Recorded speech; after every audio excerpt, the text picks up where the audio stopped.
So Big Boss season 13 Kannada ಶುರುವಾಗೇ ಬಿಡ್ತು ನೋಡ್ರಿ. ಅದ್ರಲ್ಲೂ ಅಗ್ನಿ ಪರೀಕ್ಷೆ ಅಂತ ರೌಂಡ್ ಶುರು ಮಾಡವ್ರೆ. ಅದ್ರಲ್ಲಿ 60 ಜನ ಸಾಮಾನ್ಯ ಕಂಟೆಸ್ಟೆಂಟ್ಸ್ ಅಂತ ಕರ್ಕೊಂಡವ್ರೆ. ಅದ್ರಲ್ಲಿ ನೋಡಿದ್ರೆ ಕೆಲವು ಚಪ್ರಿಗಳೇ ಅವ್ರೆ. ಅದಲ್ಲದೆ ಅದಕ್ಕೆ ಜಡ್ಜ್ ಆಗಿ ನಮ್ ಶ್ರುತಿ ಮ್ಯಾಮು ಹಾಗೂ ಚಂದನ್ ಶೆಟ್ಟಿ, TRP ಕಿಂಗ್ ಆದ ವಿನಯ್ ಗೌಡ ಮತ್ತು ಸಂಗೀತಾ ಶೃಂಗೇರಿ ಇವ್ರನ್ನ ಯಾಕೆ ಕರ್ಕೊಂಡಿರ್ಬೋದು ಅಂತ ಕಮೆಂಟ್ ಮಾಡ್ರಿ.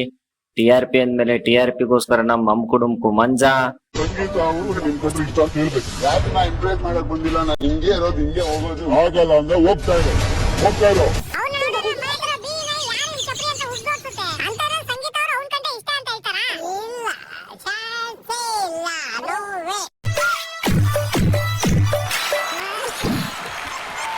ಯಾರನ್ನ ಇಂಪ್ರೆಸ್ ಮಾಡಕ್ ಬಂದಿಲ್ಲ, ನಾನು ಹಿಂಗೆ ಇರೋದು ಹಿಂಗೆ ಹೋಗೋದು ಆಗಲ್ಲ ಅಂದ್ರೆ ಹೋಗ್ತಾ ಇರೋ.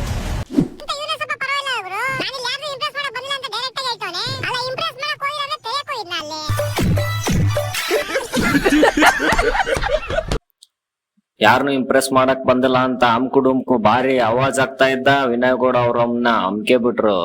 ಅದಲ್ಲದೆ ಸಂಗೀತ ಶೃಂಗೇರಿ ಅವ್ರಿಗೆ ತನ್ನ ಕ್ರಿಂಜ್ ಕಂಟೆಂಟ್ ನ ತೋರಿಸಿದ. ವಿನಯ್ ಗೌಡ ಸಖತ್ ಸಿಟ್ಟಾಗಿ ಹೊರಗ್ ನಡೆದೇ ಬಿಡೋ ಗುಬಾಲ್ ಅಂತ ಅಮ್ಕೆ ಬಿಟ್ರು. ಬಿಗ್ ಬಾಸ್ ಅಲ್ಲಿ ಕಾಲಿಕ್ಕಿದ್ರೆ ಪ್ರತಿಯೊಬ್ರು ಸ್ಟಾರ್ ಆಗ್ತಾರೆ. ಬಿಗ್ ಬಾಸ್ ಬೇಗ ಕರ್ಕೊಳ್ಳಿ, ಬಿಗ್ ಬಾಸ್ ಕುಟುಂಬ ಕಾಯ್ತಾ ಇದೀನಿ ಆರ್ಮಿ ತರ. ಬಿಗ್ ಬಾಸ್ ಸ್ಟೇಜ್ ಬಂದೇ ಬರ್ತೀನಿ, ನಾನು ಯಾರ ಬಗ್ಗೆನೂ ತಲೆ ಕೆಡ್ಸ್ಕೊಳಲ್ಲ. ಕುಟುಂಬ ಅಂತ ಖಂಡಿತ ಬಿಗ್ ಬಾಸ್ ಅಲ್ಲಿ ಬರ್ಬಾರ್ದಪ್ಪ. ನಾ ಹೇಳೋಣ ಟಿವಿನ ಹೊರದಾಕ್ಬಿಡ್ತೀನಿ ಅವತ್ತು ನೈಟೇನೆ.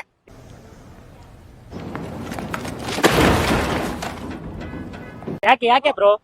ಇಲ್ಲೇ ಅಂಕ ಅಂತ ಅಂತಾನೆ, ಅಲ್ಲಿ ಹೋಗ್ಬಿಟ್ಟು ಅಂದ್ರೆ ಯಾರು ನೋಡ್ತಾರೆ? ಅಯ್ಯೋ ಅಂಕುಡುಮ್ಕೋ, ನೀನ್ ಎಲ್ಲಿಂದ ಅಲ್ಲೇ ಇದ್ಬಿಡು. ಬಿಗ್ ಬಾಸ್ಗೆ ನೀನ್ ಹೋದ ಅನ್ಕೋ, ನಮ್ ತಾಯಿನಾಗ 15,000 ಟಿವಿ ಒಂದೆರಡು ವರ್ಷ ಸಾಕ್ಬಿಡ್ತೀನಿ, ಟಿವಿನ ಹೊರತು ಸಾಕ್ಬಿಡ್ತೀನಿ ಅವತ್ತು.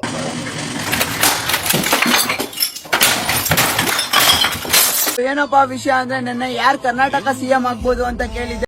ತುಂಬಾ ಜನ ಅಂಕುಡುಂಕು ನೆಕ್ಸ್ಟ್ CM ಆಗ್ಬೋದು ಅಂತ ಹೇಳಿ. ನಾನ್ CM ಆದ್ರೆ ಏನ್ ಮಾಡೋಣ ಅನ್ಕೊಂಡಿದೀನಿ ಗೊತ್ತಾ? ಪಕ್ಕ ವಿನಯ್ ಗೌಡ ಅವ್ರನ್ನೇ ಬ್ಯಾನ್ ಮಾಡ್ತಾರೆ ಅಥವಾ ಕುಡುಂಕನೇ ಬ್ಯಾನ್ ಆಗ್ತಾನೆ. ಅದಾದ್ಮೇಲೆ ವಿನಯ್ ಗೌಡ ಅವರು ಕೊಟ್ಟಿದ್ದು ಟಾಸ್ಕು ಗಡ್ಡ ಮೀಸೆ ಬೋಳ್ಸು ಅಂತ. ಇವರು ಬೋಡಿಸ್ಕೊಳ್ಳಿ.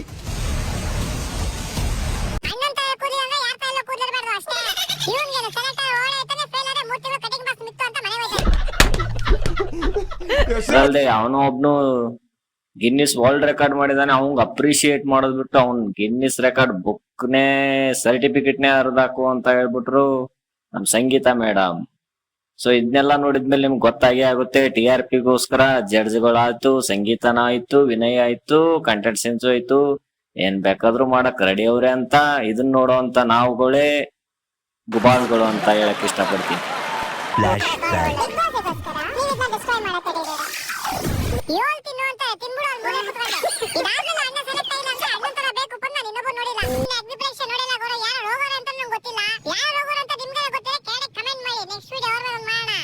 ಅಣ್ಣ ಇನ್ನು ಏನೋ ಬೇಕಣ್ಣ, ಇದು ತರಲಿಲ್ವೇ? ಇಲ್ಲ ಬೇಕು, ಕರೆಕ್ಟ್. ಬೇರೆ ಏನೋ ಬೇಕು, ಬಿಡಿ ಮಾಡುವ ಅದಕ್ಕೇನಂತೆ. ನನಗಿದ್ರ ಒಂಥರ ಸಂತೋಷ.